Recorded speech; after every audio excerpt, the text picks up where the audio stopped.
चार यार है, एक राजा का, एक वजीर का, एक सुनार का, एक खाती बढ़ई का। चारों में बड़ी अच्छी दोस्ती। अच्छा। एक साथ पढ़े लिखे, हाँ हाँ। एक दूसरे के बिना रहे ना एक मिनट भी। ओ। पढ़ लिख के जब योग्य हो गए, यारी बरकरार बनी रही। हम्म मंत्री राजा से कहने लगा, हम्म लड़के इनका भी कुछ ध्यान है। अब उन्हन की उम्र राजनीति में गिरने की है, हम तुम बुढ़े हो गए। राजा की बात समझ में आ गई। राजा ने कही, बुलाओ लड़कों को। लड़के बुला लिए, आके बैठ गए। कहने लगे, पिताजी क्या आदेश है? कहने लगे, बेटे बहुत खेल खा लिए, अब इंसान हो जाओ। मैं भी बुढ़ा हो गया और मंत्री भी बुढ़े हो गए। अब यह राजकाज है, तुम संभालो दोनों। कहने लगे, ठीक है पिताजी। चले गए उठ के, चारों फिर इकट्ठे हुए। कहने लगे, यार ये तो बात गड़बड़ हो गई। क्या होया? होया क्या? अब तो भैया मिलना जुलना ऐसा ही हो करेगा। क्यों? पिताजी का आदेश ऐसा ऐसा हो गया। सुनार का कहने लगा, भैया एक काम करो, यहाँ से निकल चलो। यहाँ रहेंगे तो यारी ना चले, और कहीं बाहर अपना कमाएंगे और खाएंगे, चारों एक जगह रहेंगे। हाँ। उनकी मीटिंग बन गई। शाम को खाना खाकर सो गए। सवेरे को उठे और अपना चल दिए। चलते चलते सवेरे से सांझ हो गई। राजा का लड़का कहने लगा, भाई अब हमारे बस की ना चलना, हम तो थक गए अब। वजीर का कहने लगा, मैं तो उससे पहले थक गया। खाती बढ़ई का कहने लगे, भाई इतने हिरासा मत हो कि जो आगे बाग दिखाई दे रहा हो, यहाँ कुछ ना कुछ पानी का इंतजाम होगा। आज की रात यहाँ काटेंगे, सवेरे को देखेंगे अपना कोई हिल्लो रोजगार कहीं। हिम्मत मार। चारों चलते रहे, उस बाग पे पहुंच गए। और बाग पे धर्मशाला बन गई और कुआ पर नेजू और डोल पड़े। उन्होंने पानी खींच के हाथ मुंह धोकर और अपने कपड़ा बिछा कर लेट गए। कहने लगे, भैया खाने पीने को तो कुछ है ना, आज की रात तो ऐसे ही कटेगी। इतने ही में वो सो गए। जब सोने के बाद में हुआ रहा हो एक जिंद। अच्छा। जिंद ने जो है सोने की ईंट बन के और वो सुनार के पास आके गिर गई। ओ। सुनार के ने जो ईंट की आवाज़ सुनी, उसकी आँख खुली। वह ने वो टटोल के देख के और उठा के कहने लगा, हाँ वाह कुदरत, ये तो हमको बहुत दिन को है। अब हमें कहीं रोजगार मिलो या मत मिलो, हमारा खाने पीने का काम इससे चलता रहेगा। वह ने वो तीनों जगाए। बोले, भाई बैठे हो जाओ। कि हाँ, कि आज तो भैया कुदरत बड़ी मेहरबान हो गई। कुदरत ने सोने की ईंट भेजी है। भाग खुल गए। सुबह को उठ के इसे बाजार में भुनाएंगे और भैया कोई कमरा ले लेंगे किराए पे और अपना मौज से रहेंगे। बोले, ठीक है भाई, बड़ी अच्छी बात है। सुनार को कहने लगे, बड़ी अच्छी बात तो है। वह ने कही, उसने खाती के ने, मुझे तो बात में कुछ राज लगे है। बोले, राज क्या है? अरे कि यहाँ चोर बदमाश हो सकें, उन्होंने हमारे वाके मारे ईंट गिरी हो। भाई यहाँ पे जो पहरा लगाओ, 2-2 घंटे का पहरा लगाओ, बोले हाँ भाई ठीक कह रहा है तू। हम्म, राजा का कहने लगा भाई मुझे नींद आवे ज़्यादा, पहला पहरो मेरो रहेगा, ऐसा जागते हुए कहा तो मेरी नींद भी खराब ना होगी और मेरा पहरा भी पूरा हो जाएगा। मंत्री को कहने लगा भैया दूसरा पहरा मेरो रहेगा। तीसरा कहने लगा सुनार का कि भाई तीसरा मेरा है। चौथा खाती बढ़ई का हो गया।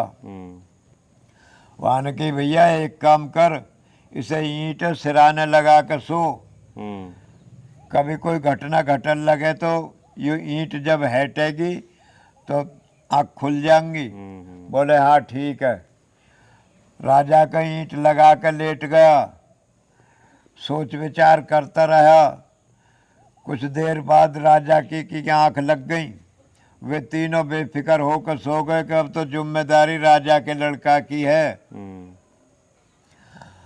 जब वो सो गए, जिंद ने उसमें से निकल के ईंट बाहर को और वो जिंद के रूप में आ गया। उसने राजा का लड़का वहाँ से खींच के और उसे कुछ दूर खेत में ले जाके वहाँ वो चीर फाड़ करके ख़त्म कर दिया, खा लिया। जिंद बड़ा राजी हो रहा है कि बड़े तंदुरुस्त, कैसे बढ़िया, आज तक खाना पीना खूब मजे का रहेगा, आज तृप्ति हो जाएगी। और फिर ईंट बन के और वजीर के लड़का के पास आके गिर गई।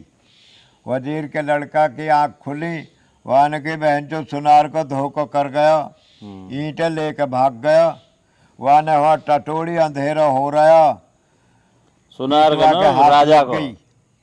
सुनार कनो राजा को भाग्यवान सोची। हाँ। वो बोला चलो कोई बात ना, पेशाब वेशाब करने गया होगा, आ जाएगा, मेरा पहरा आ गया, मैं अपने पहरे पे वाजिब हो जाऊं। हाँ। उसने वो ईंट उठा कर सिर के नीचे लगा के वो भी लेट गया। कुछ देर बाद तलक तो वो जागता रहा, उसे भी आलस आने लगा। जब वो आलस में आ गया तो ईंट वहाँ से फेल निकल कर जिंद अपने रूप में आकर वो वजीर के लड़का भी ले गया खींच के, उसकी भी चीर फाड़ करके वो भी ख़त्म कर दिया। बाप खा गो। और फिर ईंट बनकर सुनारके के धोरा आकर गिर गई। सुनारके की आँख खुली, जब ईंट गिरी तो वहाँ ने देखे, अरे ये तो बहनचो ईंटें भी ले गई दोनों, राजा का भी और वजीर का भी, बड़े धोखेबाज हैं। उसने टटोड़ कर वहाँ देखी तो ईंट उसके सुनार के लड़के के हाथ लग गई। वहाँ ने वो देखी चारों मायसू, देख के बोलो ईंट तो ठीक है, घूमने को निकल गए होंगे, वो बेफिक्र हैं यार, अब मेरा वैसे भी वो सुरा आ गया। वहाँ ने वो ईंट सिर के नीचे लगा के वो भी लेट गया। कुछ देर बाद उसे भी आलस आ गया। ईंट फिर निकल के उसके सिर के नीचे से और अपने असली रूप में आके सुनार के लड़का ले गई खींच के, और वो उसकी भी चीर फाड़ करके वो भी ख़त्म करा। तीनों को 4 मार बज दिया। गए। 4 बज गए, उसे ख़त्म करके ईंट फिर वो खाती बढ़ई के लड़के के पास आके पड़ी।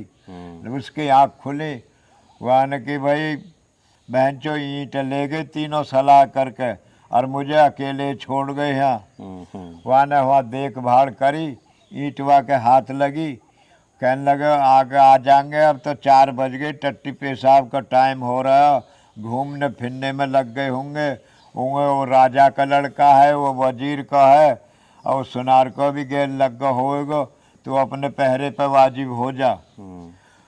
वो ईंट सिर के नीचे लगा के उसकी हो गई नींद पूरी, उसे नींद नहीं आई।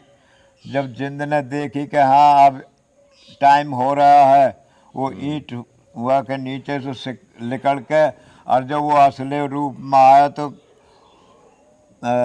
खाती बढ़ई का डर गया उससे, और वो डर के उसने एकदम दौड़ लगा दी। दौड़ लगाने के बाद में जिंद पीछे पीछे भाग रहा, और ख्याति हो आगे आगे। वो आगे भाग रहा।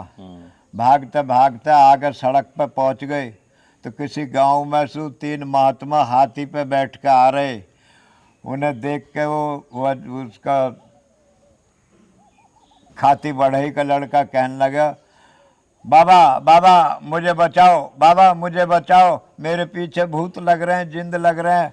वो बोले आजा बच्चा, इसके हाथी की पूंछ पकड़ के चढ़िया ऊपर को।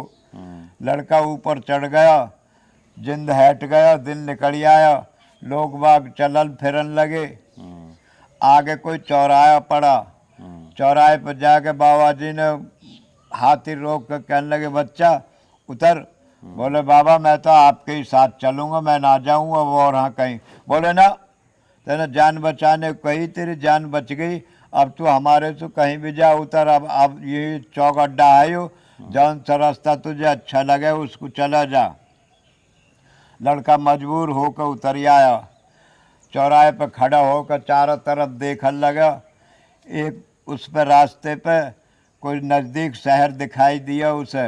वो बोले इस शहर को ही चलें, यहीं कुछ खाने पीने को मिलेगा, देखेंगे। लड़का वहाँ से चल दिया। जब वो लड़का चला जा रहा तो सड़क के किनारे पे ही नीचे किसी मरे हुए ढोर का सींग पड़ा, ताजी सींग है। उसने वो लड़के ने उठा के और कुर्ता की झोली बना के और उसमें से ऐसे चावल बनाने लगा और उसमें कुर्ता में इकट्ठे करने लगा। वह गांव तलक उसने वो सारा सींग साफ कर लिया और वो उसे लेके चला गया। तो रास्ते में शुरू में सबसे पहले खाती बढ़ई के घर है, चौतरा बनाया। तो उसमें एक लड़की और उसके माँ बाप, वो बुढ़े हैं दोनों। वो चारपाई पड़ी चौतरा पे, वो उस पर जाकर बैठ गया। लड़की सवेरे सवेरे चौतरा सकेलने को आई, हाथ में झाड़ू लग रही। वहाँ ने वो वहाँ बैठे हुए देखा, बैठे हुए देख के वो फिर वापस गई, जाके अपने बाप से कही कि बाहर कोई आदमी बैठा हो, अनजान आदमी है, तुम उससे बात करो, देखो कौन है, क्या बात है। बुढ़ा आया उठ के, बुढ़े ने देख के कहने लगे भैया तू कौन है, कहाँ का है, कैसे क्या बात है। वह ने अपना परिचय दिया कि मैं खाती बढ़ई हूँ और मैं जो है 3 दिन का भूखा हूँ, मेरे पास ये चावल हैं, इन्हें उबलवा कर दे दो तो मैं अपने इन्हें खा लूँगा। वो लड़की, उसने लड़की भेजी कि उस पर चावल है, उन्हें उबाल कर दे दे। अब लड़की आई, लड़के ने जब वो चावल लिए कहने लगे अरे ये तो मरे हुए सींग के टुकड़ा हैं, ये वाकई में भूखा है। उसने जो वो तो उठा कर एक तरफ रख दिए और घर से चावल लेके उबाल के और उन्हें लेके आई वह के पास। उसने वो चावल खा के और बर्तन नीचे धर के लेट गया। लेट गया, लड़की अपने भीतर काम में लग गई, खाना वाना बनाने में। वह में बाप आया उठ के कहने लगे भैया तू अब जा, तेरा टाइम हो गया। बोलो मैं ना जाऊं, मैं तो यहीं रहूँगा। उसे फिर खाने को दिया, खाना वाना खा के और वो वहीं लेट गया। शाम को फिर शाम तलक वहीं पड़ा रहा। बुढ़े ने कही भैया अब तो सांझ हो गई, अब तो जा तू। बोलो मैं ना जाऊं कहीं भी, मैं तो यहीं रहूँगा। उसे शाम को फिर खाना दे दिया, कपड़ा दे दिए, लत्ता बिछा के खा पी के फिर सो गया। रात को सवेरे को उठ कर टट्टी पेशाब जाके दातुन कुल्ला करके और फिर बैठ गया। लड़की फिर चाय लेकर आई, चाय उसे दे के लड़की वापस चली गई। लड़की भी नौजवान ही, वो भी नौजवान। हाँ वहाँ ने कि यार यू बहन चो अच्छा गाड़ी से कटरा बंद गया, यू जाना है सुबह तेरी कह रहे हैं। गांव के जो वहाँ के घर कुनबा के उन्होंने भी देखे हुआ बैठे होया। वो कहने लगे भाई एक काम कर, या है हिल्ले पे लगाया तो या भगा यहाँ सो। अरे तेरी घर में लड़की सियानी है, कल कला को कोई बात हो गई या ये उसे लेके ही भाग गया तो फिर क्या फायदा होएगा। इसका परिचय लो पूरा। बोलो खाती बढ़ई बता रहा है और फलाने देश का है ये। बोले होएगा। वो फिर भी उनके घर के न तसल्ली ना हुई। वो आके उससे बोले बेटा तू कहाँ का है, कैसे है, क्या बात है, तू ऐसे क्यों पड़ा हो यहाँ। कहने लगा जी मैं घर से फरार हूँ, अब मैं घर नहीं जा सकता, मैं तो अब यहीं रहूँगा। भैया यहीं रहेगा तो कुछ हिल्लो कर, ये बुढ़े बुढ़िया हैं, ये कहाँ तलक कमा के खवाएंगे। तो बोलो जी मैं हिल्ला ना करता हूँ, मैं तो बैठ के ही खाऊं। बोले यार तो बैठ के कौन खवावेगा यहाँ, बोलो यही खवाएंगे। जब उस लड़के की ऐसी हरकत देखी तो वो घर कुनबा के कहने लगे भाई एक काम कर, ये जात तो हमारी का ही है, गोत भी हमने पूछ लिया है और वाकई में खाती बढ़ रही है, तेरी लड़की सियानी हो रही है, तुझे ऐसा लड़का मिले ना है, खर्चा कर तेरे पास है नहीं, या सु ऐसा करके लौंडिया के हाथ फेड़े करके अरिया के जुम्मे गिर दी तो साला 9 बेर कमावेगा। अच्छा। बोले हाँ ऐसे ही ठीक है। उसकी शादी कर दी। शादी करने के बाद में जब लड़की वहाँ के पल्ले बंध गई, लड़की ने उससे कई दिन कही रे कुछ कमा, ये माँ बाप कब तक खवाते रहेंगे, ये बुढ़े हो गए वैसे।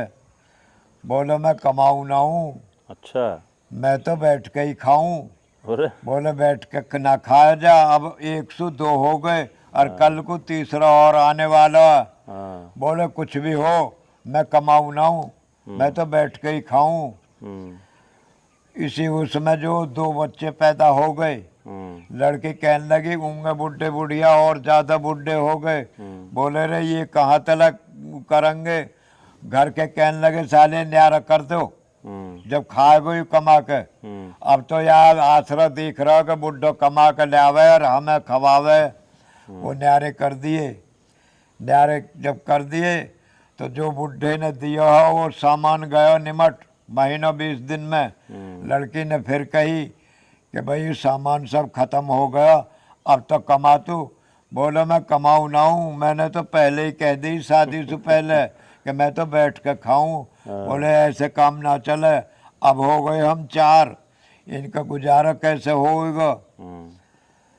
ये सब लकड़ी काटने बनी में जा, तू भी इनकी गेल चला जाए कर।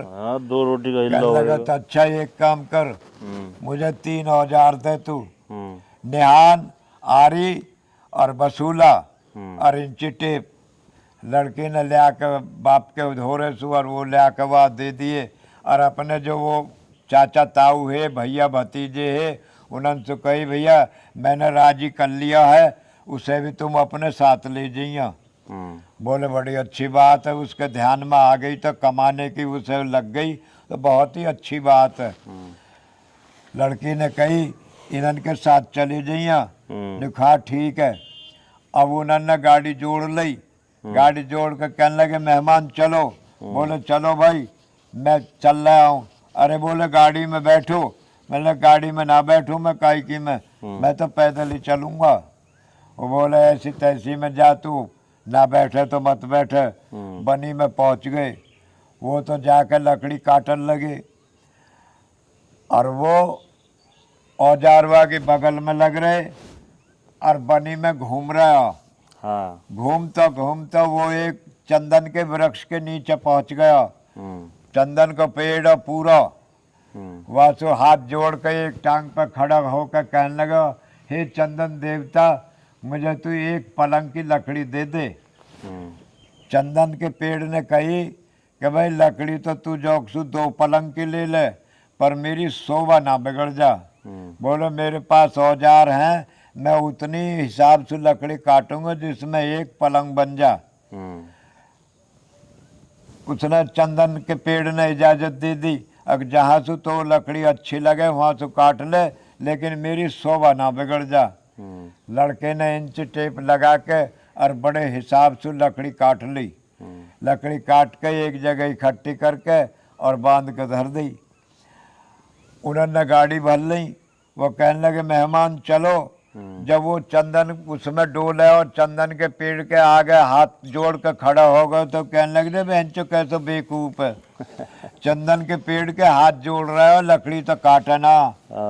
खैर वो वहाँ से जब सब चले तो वो उसने वो गट्ठर अपना सिर पर रख लिया। बोले मेहमान गाड़ी में रख लो। बोले ना भैया मैं तो अपने अपनी गैल ले चलूँगा, मैं काई गाड़ी में ना धरूँ। ना धरे तो ऐसी तैसी में बढ़ जा। वो गांव में आ गए, वो लेकर लकड़ी वहाँ पहुँच गया। लड़की कहने लगी बस ये आइए ले आयो खूंटान ने, और भी तो कुछ सामान चाहिए हो। अरे ईंधन लेके आता तो खाना बनता और काम चलता, तो या इन्हें खूंटान ने लेके आ गया। कहने लगे तो खूंटा दिखाई दे रहे हैं, ले निहान पे आना रोनत है, मैं अब करूँ या तैयार। वह न सवेरे सुबह शाम तक पलंग तैयार कर दिया।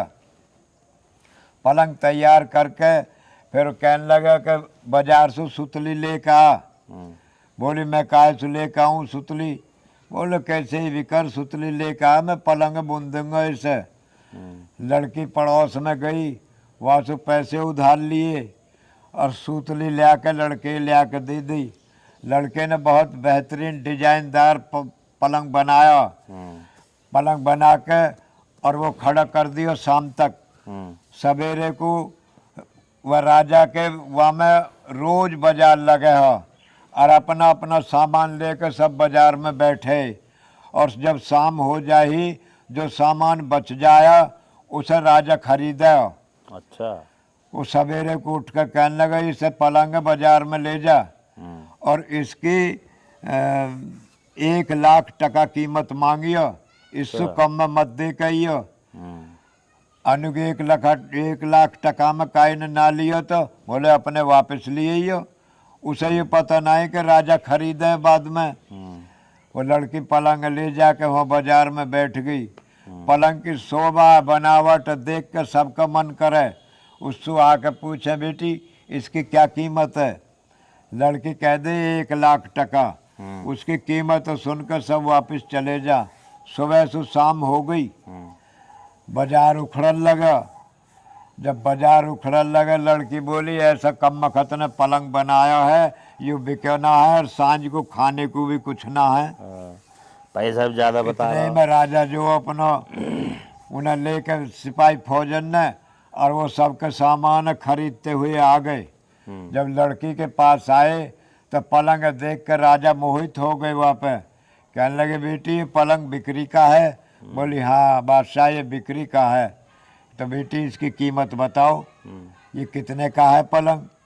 लड़की कहने लगी बादशाह इसकी कीमत 1,00,000 टका है। राजा ने कानन पर हाथ रख के इस पलंग की कीमत 1,00,000 टका? बोली हाँ। मुझसे उसने जिसने ये बनाया है उसने ये कह दिए 1,00,000 टका से कम में मत देना। बोले तो बेटी एक काम कर, उसे बुला कर लिया, इसमें क्या वो सब है जो इतनी कीमत है? पलंग तो मुझे बहुत मोहित हो रहा हूँ मैं इस पे, पलंग मुझे बहुत अच्छा लग रहा है, पलंग में किसी तरह की कोई कमी नहीं है। तो उसे बुला कर लिया। लड़की गई, कहने लगी चल राजा पलंग खरीद रहे हैं और वो तुझे बुला रहे हैं, उसमें क्या खूबी है पलंग में? बोले चल। हाँ जो 1,00,000 रुपये मांग लड़का आया, बादशाह के हाथ जोड़ कर कहने लगा हुजूर हुक्म करो। अरे बेटे हुक्म क्या करें, इसकी कीमत तो तुमने 1,00,000 टका रख दी, इसमें क्या वो सब है, इसमें क्या खूबी है? लड़का कहने लगा बादशाह जागे सो पावे, जो इस पलंग पर सोवेगा और जागेगा तो वो पावेगा कुछ न कुछ। राजा कहने लगे यार बहुत अच्छी बात है। राजा ने 1,00,000 टका दे दिए और वो पलंग उठवा कर अपनी सवारी में रखवा लिया। लड़की उन्हें लेके और कहने लगा अब खूब मौज सुखा, मैं कमाऊँ ना हूँ, मैं तो बैठ के ही खाऊँ। कहने लगी कोई बात ना। घर चले गए। बादशाह बोले आज इसी पलंग पर सोऊंगा और देखूंगा कि जागे सो पावे, ये है इसमें खासियत। राजा ने उस पर कपड़े बिछवा दिए और कहने लगे भाई मेरे पास कोई मत आना, मैं इस पलंग पर सोऊंगा आज। राजा है नींद आने लगी। राजा बोलो लड़के ने ये कही कि जागे सो पावे। राजा बोलो यार आल का सहारा है, अब मैं सो जाऊंगा तो फिर मुझे तो कुछ भी ना पावे, मैं तो वैसे ही रह जाऊंगा। तो राजा ने अपने कन की उंगलियां काट ली, उसमें चीस हो गई। उस चीस की वजह से राजा नींद नहीं आई, वैसे अपना चुप पड़ा रहा। दूसरे महसूस यूँ ना हो रही कि राजा के चीज हो रही है या यूँ जाग रहा है या सो रहा है। बिल्कुल ऐसे सो गया कि जैसे यूँ सो ही रहा हो। जब सोवा पड़ गया 10 बज गए तो सिराने का पाया कहने लगे भैया सो रहे हो कि जाग रहे हो? बोले सोते क्यों? अरे राजा ने इतने पैसा खर्च करें तो फिर सोने के लिए यहाँ थोड़ी आए। तो भाई जो तुम्हारी इजाज़त हो तो मैं बाहर चहल पहल देख आऊँ राजा के वहाँ क्या हो रहा क्या हो रहा। कहने लगे हाँ ठीक है, ऐसा लिखड़ियो कि राजा की नींद खराब ना हो जा और सैदे से निकल जा। पलंग बिल्कुल अछुआई होकर और चला गया बाहर। बाहर जाकर उसने क्या देखा कि 4 चोर राजा के खजाने पे कूमल कर रहे। इतने ही पाया पहुंच गया, कूमल पूरा ना हो पाया। कहने लगा भाई क्या कर रहे हो? अरे बोले यार ये तो कुछ ना हुई बहन चो, ये तो जाग पड़ गई, अब तो कुछ भी हाथ पल्ले ना लगे। बोले यार दिखाई तो कुछ दे ना रहा, ये है क्या व्याधा?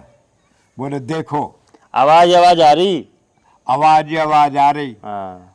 वो देखने लगे, उन्होंने चारों माए को हाथ बगेले। कहने लगे रे तुम जाओ यहाँ से, तुम्हें मैं अब यहाँ कुमला आगे खोल ना दूं।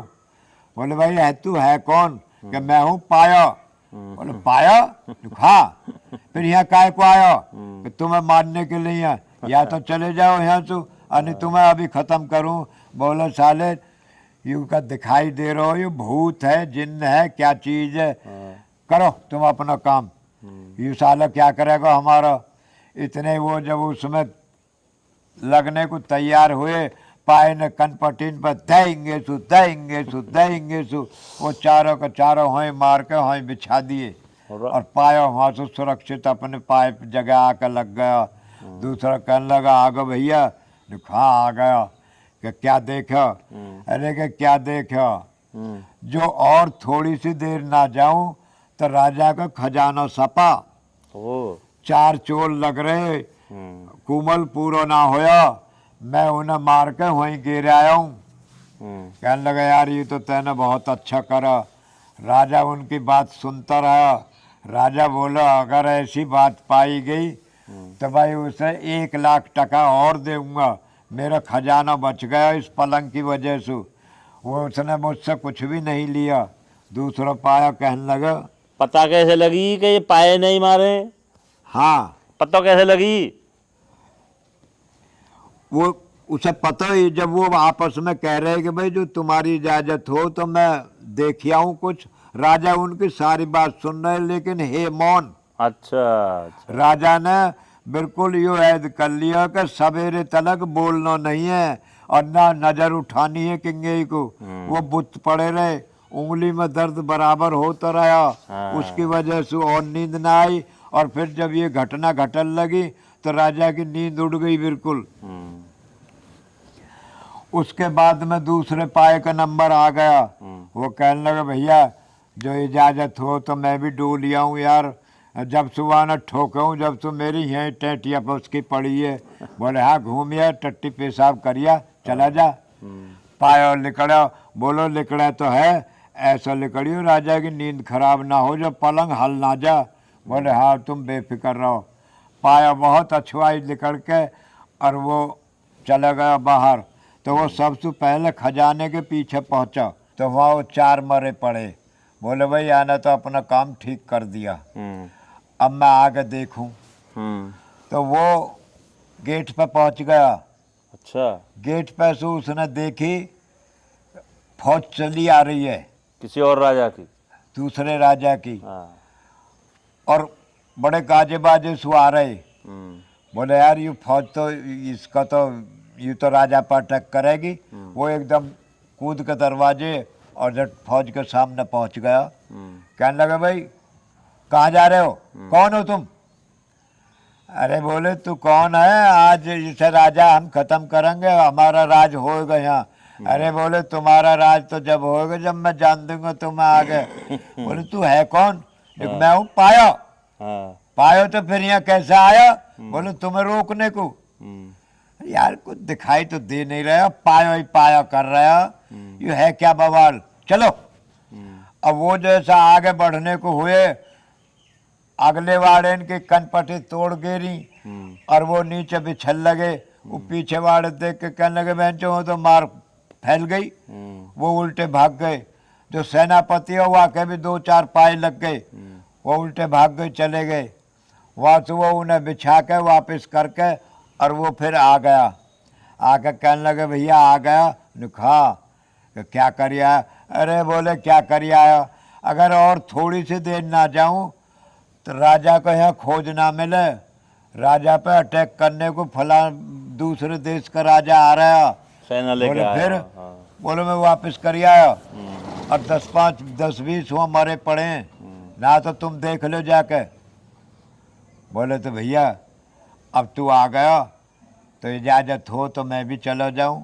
बोले हाँ जा, देखिए तू भी। तीसरा घूम पाया फिर आ। कर लगो। वो तीसरा पाया निकल के गया। वहाँ ने सबसे पहले वहाँ देखा तो वहाँ 4 मरे पड़े। फिर वो गेट पे गया, गेट पे कूद के देखे तो वहाँ लाश पड़ी। कहने लगे यार काम तो बढ़िया हो रहा है, राजा की बड़ी सुरक्षा हो रही है, राजा ने पैसा दिया हम मन माफिक। वो फिर कुछ और आगे बढ़ा तो भूतन का वो जा रहा है साहबा। वो देख के कहने लगे बहन चो निरे अंगार ही अंगार दिखाई दे रहे हैं, यू क्या बवाल है, यू कहीं शहर है ना फूक दे, इसको ये यहाँ ही रोकना चाहिए। वो कहने लगे हे कहाँ जा रहे हो, कौन हो? अरे बोले हमें भूत कि मैं हूं तुम्हारा पूत। अरे तू पूत कैसे, तू तो दिखाई ना दे रहा। बोले हाँ ऐसे ही तो है, अब आगे बढ़न ना दूं मैं तुम्हें। बोले तू हमें रोकेगा? हमें तो रोकने वाला कोई नहीं है। बोले मैं रोकूंगा तुम्हें और तुम आगे नहीं बढ़ोगे बिल्कुल। वो पाए न जो अपना रूप बना फैला दिया और वो पटापट सब मसाल और उन्हन के अंगार जो कुछ है वो सब गिर दिए। उसके बाद में वो कहने लगे भैया अब मेरी भी एक शर्त है, तुम आगे से रोक दिए मैंने, अब मेरी इजाज़त यूँ है अब तुम जा सकते हो, लेकिन जाओगे जब इस पूरे शहर की बाउंड्री कर दो। अभी रात बाकी है, रात में इसकी बाउंड्री पार हो जानी चाहिए। बाउंड्री भूतन ने क्या देर लगी, उन्होंने बाउंड्री तैयार कर दी। वो वापस आ गया, आके कहने लगे भैया अब दिन का लिकाड़ हो रहा, मैं भी कुछ देख आऊँ यार, मैं मुतासा मरा जाऊँ। बोले हाँ जा, चला जा। चौथे नंबर का पाया। हाँ। उसने निकलते जो देखा तो राजा की पलंग के नीचे जूती उतर रही। उनमें नाग बहुत छोटा सा ही है पर है बहुत जहरीला। कहने लगे यार ये तो राजा डस लेगा, या से पहले यही ये ख़त्म करूँ, आगे जब देखूँ। अब मैं चला जाऊँ और यूँ निकल कर भाग जाए यहाँ से तो क्या फ़ायदा। उसने जो वो नाग छेद के और वो जब बाहर गया तो वहाँ उसने देखा 4 तो वहाँ मरे पड़े, वहाँ फौज मरी पड़ी। फिर 4 माह परकोटा हो रहा तो वहाँ देख के कहने लगे यार काम तो ठीक हो गया, सब ने अपना अपना काम ठीक कर दिया। भैया वो भी देख भाड़ कर वह सारा पर मार के वो भी आ गया। राजा बोलो कहानी बहुत लंबी हो गई। अरे यहाँ मत, यहाँ कहा गिर दिए, यहाँ यू गड्ढा होगा, आगे को गिरते वहाँ। उसके बाद में राजा बोलो भाई देखना चाहिए ये बहन चो कभी आपस में नहीं भिड़ रहे हो। राजा उठा, वहाँ ने सबसे पहले जूती देखी तो वहाँ नाग मरा पड़ा। बोलो भाई मेरी जिंदगी बच गई, अगर ये पाए आज ना होते तो ये नाग मुझे डस लेता। और फिर राजा उठ के वहाँ से जूती पहन के और खजाने के पीछे गया। वहाँ जाके वहाँ ने देखे 4 पड़े हैं, खजाना कुमल पूरा ना होया। राजा बोलो हे कारीगर भाई तैने 1 लाख टका मुझसे कुछ भी ना लिया, मेरा खजाना बच गया, मेरी जान बच गई। और अब आगे और देखूँ वहाँ क्या हुआ, परकोटा भी खिंचा है, फौज भी मरी पड़ी है, या एमे भी ये बात बना रहे हैं।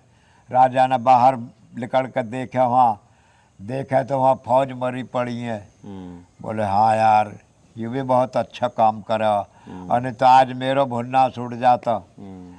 वहाँ तो फिर वो और आगे बढ़ा, परकोटा खिंचे हुए देखा, बोले अब बिल्कुल सुरक्षा ऐसी हो गई कि पीढ़ी दर पीढ़ी के लिए।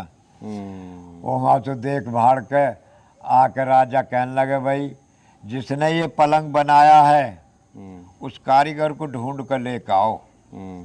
मैं उससे बहुत प्रसन्न हूँ, उसने कुछ भी नहीं लिया मुझसे, और मेरी जिंदगी बचा दी उसने, मेरा राज बचा दिया, मेरे लिए आगे तक बहुत बड़ा अच्छा हिसाब बना दिया।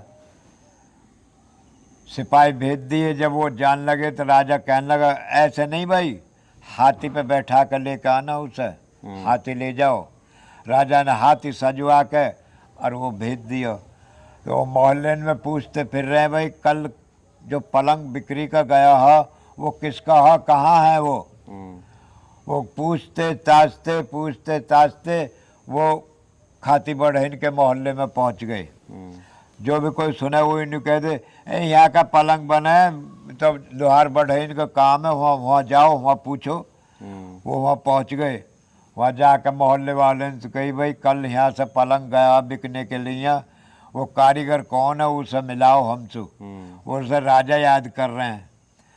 वो आपस में फुसफुसान लगे, साले ने पलंग बना कर भेजा, अब राजा फांसी पर चढ़ा देगा। वो भी 1 और लाख यार का। हाथी आया सज के, राजा ऐसे थोड़ी ही मारेगा, वो तो किलसा के मारेगा। वो उन्होंने कही दे, जो सामने का घर है यहाँ में है, यहाँ पूछो जाके। इतने ही वो लड़की निकली आई बाहर को, आके वहाँ ने देखी भाई सिपाही है और दुनिया के लग रही है, हाथी सजा हुआ है। लड़की कहने लगी, क्या बात है? अरे बोले, यहाँ से कोई पलंग बेचने गया कल, और राजा ने पलंग खरीदा उसका, वो कारीगर कहाँ, उसकी तलाश है, राजा याद कर रहे हैं उसे। बोली, पलंग तो मैं बेच के आई और मेरा आदमी है, मैं अभी बुलाती हूँ। वो गई, कहने लगी, रे सत्यानाशी, कैसा पलंग बनाया? वहाँ तो फौज फेड़ा खड़ा, और अब थोड़ा ठिकाना ना, राजा कोलू में पिलवावेगा तो। बोले, रे कोलू में पिलवावेगा, अब तो मौज आ गई। कहाँ है वो रे बाहर। बोले, मैं अभी जाता हूँ। वो आया, वहाँ जाकर कहने लगा, क्या बात है भाई? बोले, भाई वो जो कारीगर है जिसने ये पलंग बनाया है, जो राजा ने खरीदा है, उस मालिक की तलाश है। बोले, मैं हूँ। बोले, आप हैं? हाँ, बैठो हाथी पे, चलो। बोले, अच्छा। हाँ, हाथी पे बैठ कर चला गया। राजा के पास जाकर राजा हाथी आते हुए देख के और अपनी कुर्सी छोड़ कर खड़ा हो गया। बोले, राजा साहब, आपका ये धर्म नहीं है, मैं तो एक बहुत छोटा सा कारीगर हूँ। आप बताइए, मेरे पलंग में कोई कमी हो, आप पे कुछ परेशानी हुई हो, आप सो गए हो तो मैं जिम्मेदार नहीं हूँ। मेरे पलंग की ये गारंटी थी कि जो जागे सो पावे, आप सो गए तो खो गया। बोलो, बेटे मैं रात भर सोया नहीं हूँ, मैंने सारी रात नींद निकाली है और मैंने पूरा सीन देखा है। देखा तो नहीं है, बाद में देखा है, पर मैंने सुना है अपने कानों से, मैं दूसरे की बात नहीं मान रहा। प्रभु, आपने मुझसे कुछ नहीं लिया, उसके बदले में मेरे एक कन्या है, और मैं अब बूढ़ा हो गया। मैं अब ये चाह रहा हूँ कि मुझे ऐसा हुनरबाज आदमी और ऐसा अक्लमंद ढूंढे तो नहीं मिलेगा। मैं ये चाह रहा हूँ कि लड़की की शादी अपनी की मैं तुम्हारे साथ कर दूँ और इसे राज मैं तुम्हें दे दूँ। अब बेटे मेरा ख्याल रखना पड़ेगा। बोले, ठीक है। नीचे उतारा, नहवाया धोवाया, राजसी कपड़े पहराए, राज तिलक करा, कन्या उसके हाथ में दे दी। उसके बाद में राजा ने कही, बेटे तुम सर्व सुखी रहो, खूब फलो फूलो, अब मेरा काम पूरा हो गया। बोले, ठीक है पिताजी। फिर वो सारे काम करके वो वहाँ गया, उस लड़के से कहने लगा यहाँ क्यों बैठी है, चल राजमहल में रही हो। हाँ। रानी तू ही रहेगी, वो बांधी रहेगी। बोले कानून के खिलाफ है। राजा ने पूरा राज दे दिया, राजा ने सारी धन दौलत दे दी, उसकी बेटी फिर भी बांधी रहेगी। बांधी। हम्म, बोली बांधी मैं रहूंगी, हम्म, वो रानी रहेगी, लेकिन प्यार मुझे इतना ही देना पड़ेगा जितना उसे देगा। बोले हाँ ये मेरा वादा है, तेने भी मुझे मेरी भूखे है, मैं सींग के चावल बना कर लेकर आया और तेने असली चावल मुझे उबाल कर दिए, मेरी आत्मान को बड़ी संतुष्टि हुई। और मैंने शादी से पहले जब तेरे चाचा ताऊ घर कुनबा कर सब कह रहे कि भैया ये ऐसे ना कमावे या के नाथ गिर दो, तो मैंने उस टाइम ये कही देखो जी शादी तो मेरी हुई ना है और तुम शादी कर रहे हो, मेरी एक शर्त है, मैं कमाता नहीं हूँ, शादी जॉब से कर दो। बोले रे कमावा को कैसे ना, जब लड़की इसके पल्ले से बन जाएगी तो कमावा को नौवीर। मैं तेरा गुनहगार हूँ। वो अपना दोनों मौज से रहने लगे। मैं एंड या कर यहीं कर दूँ कि भाई उसकी शादी हो गई, राजा ने अपना सारा राजपाट देख दिया और कह दी कि भैया तुम मौज करो खाओ पियो, लेकिन हमारा ध्यान रखना। तो दर्शकों, इस कहानी से हमें ये प्रेरणा मिलती है कि आदमी के जो भाग्य में होता है वही पावरफुल है। चाहे कितनी भाग दौड़ कर लो आप इस दुनिया में, कहीं भी चले जाओ, कुछ भी कर लो, ना करो करो ना करो, कोई ज़्यादा बड़ी वो नहीं है। इस कहानी के हिसाब से तो मुझे यही लग रहा है कि आपको अगर मिलना होगा तो 100% आपको मिलेगा। इसलिए ज़्यादा टेंशन ना लें, जो आपके नसीब में है वही होगा। नमस्कार।